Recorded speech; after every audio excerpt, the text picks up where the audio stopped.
নাবির প্রেমে পাগল হইলে, নাবির প্রেমে পাগল হইলে আল্লাহ তাআলা খুশি। নাবির দারুদ পড়ো দিবানিশি, আমার নাবির প্রেমে পাগল হইলে, নাবির প্রেমে পাগল হইলে আল্লাহ তাআলা খুশি। নাবির দরুদ পড়ো দিবানিশি, আমার নাবির প্রেমে পাগল হইলে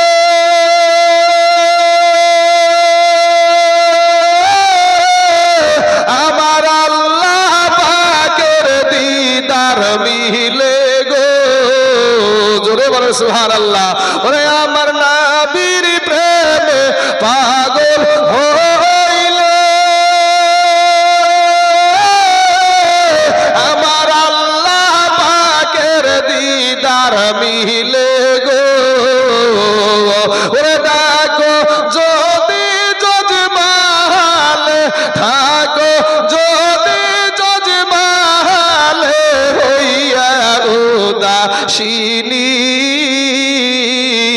নাবির দারুদ পড়ো দিবানিশি, আমার নাবির প্রেমে পাগল হইলে, নাবির প্রেমে পাগল হইলে আল্লাহ তাআলা খুশি।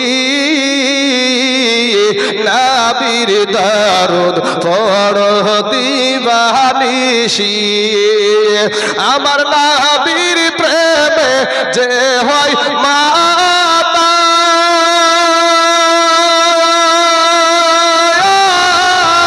তাহার সম্মান রই চিরকাল গো। প্রমাণ আছে হযরত বিল্লাল, প্রমাণ আছে হযরত বিল্লাল বাঁধছে প্রেমের রশি। নাবির দরুদ পড়ো দিবানিশি, আমার নাবির প্রেমে পাগল হইলে, নাবির প্রেমে পাগল হইলে আল্লাহ তাআলা খুশি।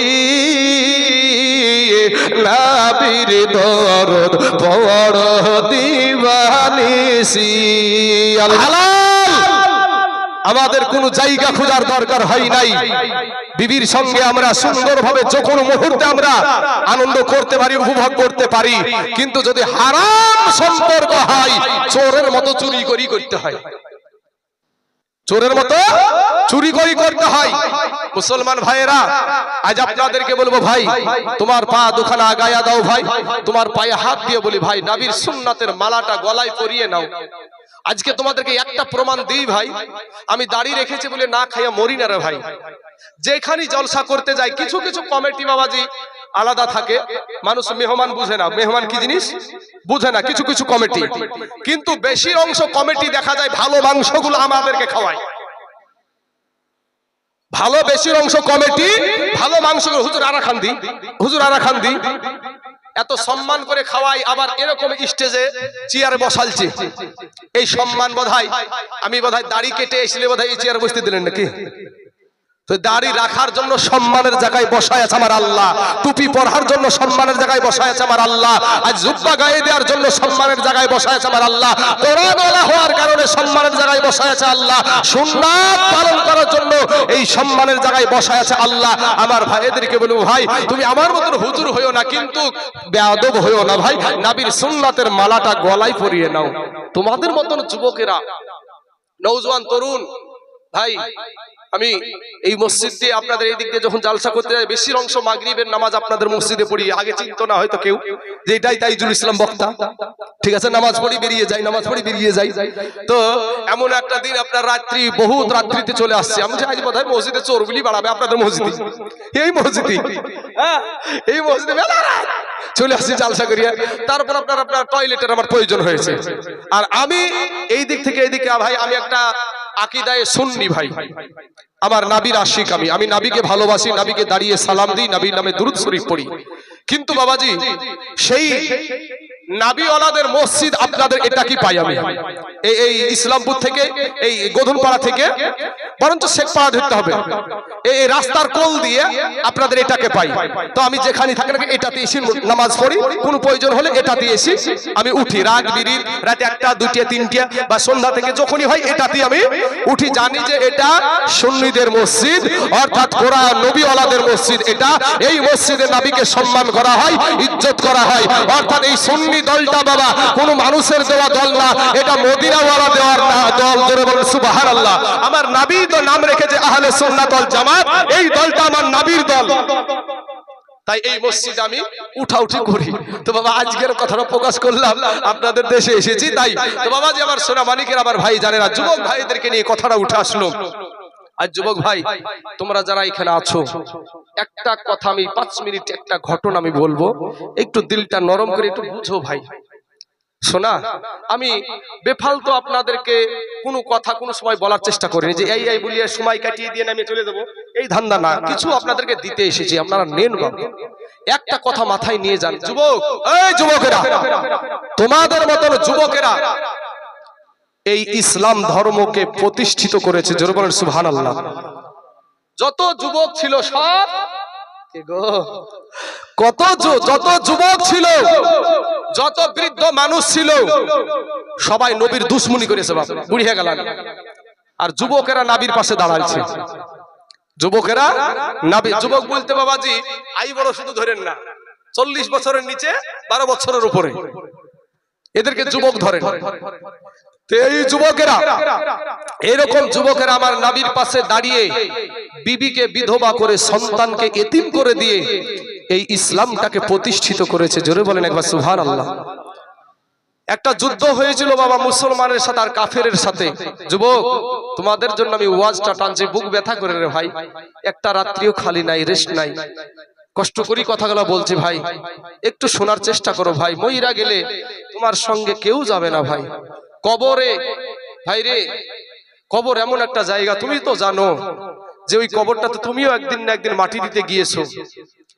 তোমাদের গ্রামের কত মানুষকে কবরে রেখে দিয়ে চলে এসেছে, কেউ ওর কাছে নাই। তোমাকেও একদিন তোমার এই বন্ধু বান্ধব বান্ধবী যত আছে কেউ তোমার সাথী হবে না ভাই। একটু স্বার্থে আঘাত লাগুক তোমার থেকে বেকা হইয়া বসবে। তোমার বন্ধু হোক বান্ধবী হোক যেই হোক না কেন, স্বার্থে আঘাত লাগলি বেকা হয়ে যাবে। আরেকটা বিষয় আপনাদেরকে বলি, এত যে আপনারা এই কথাগুলো আমার মনোযোগ দিয়ে পাখির মানে চাতক পাখির মতন আপনারা তাকিয়ে তাকিয়ে শ্রবণ করছেন, কিন্তু মহিলাদের তরফ থেকে পর্দার আড়ালে আছে ঠিকই, কিন্তু আর গলার আওয়াজ স্টেজ পর্যন্ত আসছে ভাই। আপনারা শুনতে পাচ্ছেন কি তা জানি না, আমি কিন্তু শুনতে পাচ্ছি কিছু কিছু সময় মহিলাদের আওয়াজ আসছে, কিন্তু এই মহিলারা শুনতেও রাজি না, আমল করতেও রাজি না, ফেসবুক চালাতে ব্যস্ত হয়ে থাকে। আগেকার মহিলারা দেখেছি সকালবেলাতে প্রত্যেকটা মা বোনেরা মায়েরা করেছে কি আপনার কোরআন তেলাওয়াত করেছে, ফজরের নামাজ পড়ে বাড়ির পাশ দিয়ে গেলে কোরআনের আওয়াজ শুনতে পাওয়া গেছে। আজ এক ফকলার বাড়ি থেকে আপনার কোরআনের আওয়াজ পাওয়া যায় না, একটা ফকলার আওয়াজ থেকে বাড়ি থেকে কোরআনের আওয়াজ পাওয়া যায় না। মোবাইলে বাবাজি গান চালাচ্ছে, স্বামী এখানে ওখানে ওয়াজ নসিহত শুনছে যে মোবাইলে ব্রেন খারাপ হয়, মোবাইলে চোখের জ্যোতি কমে, মোবাইলে কান খারাপ হয়, মোবাইলে হার্টের দোষ হয়। স্বামী যখন শুনলো, স্বামী শোনার পর বিবিকে যায় বলছে, বিবি রে সন্তানের হাতে কানে তো মোবাইল দিয়েছিস, এতটুক সন্তান হাতে মোবাইল কেন? এ ভাই যুবক, এই যুবক ভাইরা, আমি একটা আপনাদের কাছে প্রশ্ন করব। এই ভাই ফেসবুক চিনো তো? আমি চিনি ভাই, তুমিও চিনো। ফেসবুকে সবসময় বুরখা পরিয়ে একবারে নিজের শরীরকে পর্দা করে কি সব ছবিগুলো ছাড়ে ভাই? কি ছাড়ে? ল্যাংটাও আসে না? ল্যাংটা ছবিও আসে। এই বড় মোবাইল নিয়ে যদি কেউ যদি বলে ল্যাংটা ছবি দেখিনি, বিশ্বাসই করবেন না। কি হুজুর বাবাজি আমার সোনা মানিকেরা, এই মোবাইল, এই গজবের মোবাইলে আজ পড়া শেষ করলো, কোরআন শেষ করলো, সমস্ত কিছু শেষ করছে কোরআন মোবাইলে। বাবাজি আমার সোনা মানিকেরা, কিছু ভালো কাজ হয় যদি 5% হয়, 95% আপনার খারাপ করে এই মোবাইলে। স্বামী তাইসে যদি বলছে এতটুক ছেলের হাতে মোবাইল কি বলে দিয়েছিস রে তুই, কি করবো তোমার ছেলে হাতে পারিনি, এমন খেকানি দিল বাবাজি। পুরুষ তখন বাবা দুর্বল, বেশি কিছু বুঝলি পালিয়ে যাবে, যাই লালবাগের লাল ঘর দেখাবে, বুঝতে পেরেছেন? ওদের এখন জোর বিশাল। এক লোকের বিবি বন্যার বাড়িতে পড়ে গেছে ভাই, কথার কথা, এটা কোরআন হাদিস না, এক্সাম্পল হিসাব বোঝানোর জন্য এক্সাম্পল মাঝে সাঝে দেওয়া লাগে। তো এক বিবি পড়ে গেছে ভাই বন্যার পানিতে। তো বন্যার পানির স্রোত, এত স্রোত চলছে, পানিতে পড়া মাত্রই আপনার একেবারে মুহূর্তের মধ্যে পানির স্রোতে চলে যাবে। তো মহিলাটা যখন পানিতে পড়ে গেছে, একজন দেখেছে, দেখে বিচুরি অমুকের বউ তো পড়ে গেল পানিতে, দৌড়তে দৌড়তে যাই ওই লোককে বলছে, এই তুমি এখানে বসে কাজ করছো, তোমার বিবি পানিতে পড়ে গেল, তুমি যা কি বলেছি রে, আমার জানের পাখিও পড়ে গেছে। তখন বাবাজি দৌড়তে দৌড়তে এসে বলছে কোথায় পড়েছে, বলছে এখানে পড়েছে। তো পানি যাচ্ছে বাবা পশ্চিম থেকে পূর্ব দিকে, পানি যাচ্ছে পশ্চিম থেকে পূর্ব দিকে। ও বেটা তখন বলছে এই জায়গাতে পড়েছে, ও তখন পশ্চিম দিকে দৌড় ধরেছে, পানি যাচ্ছে পূর্ব দিকে, তোর বউ গেলে পূর্ব দিকে যাবে, তুই পশ্চিম দিকে দৌড়াস কেন ভাই?